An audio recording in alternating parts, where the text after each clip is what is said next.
O Grupo Municipal Socialista denuncia a pasividade e nulidade de acción do Executivo de Gonzalo Pérez Jácome ante as demandas que expoñen continuamente os distintos colectivos veciñais ou partidos políticos da oposición para mellorar as instalacións termais da cidade das Burgas.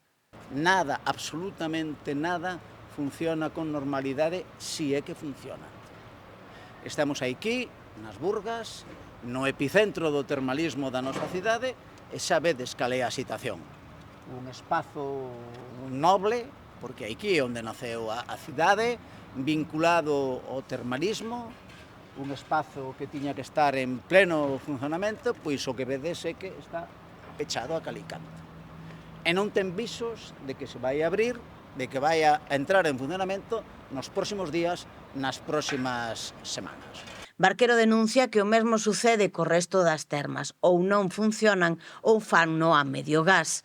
No mes de marzo, a instancias do Grupo Municipal Socialista, aprobouse unha iniciativa para que o Concello saíse do autoaillamento institucional no que estaba inmerso e se buscasen solucións cooperativas para sair da precariedade actual, confirma Barquero. Nesa mesma moción, suxeríase que a capital da provincia xogase un papel dinamizador e fundamental na mesa termal conformada por representantes da Deputación de Ourense, a Xunta de Galicia, a Confederación Hidrográfica do Miño-Sil e a que se integrou o Campus Auga. Ante a inacción do Goberno, os socialistas pensan en dar un paso máis.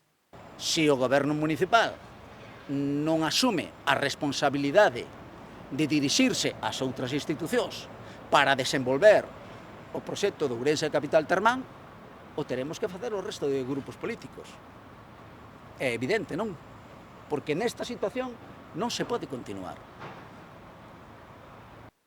Con respecto ao papel que vai xogar o Concello nesta edición de Termatalia, tampouco hai definida estrategia algunha.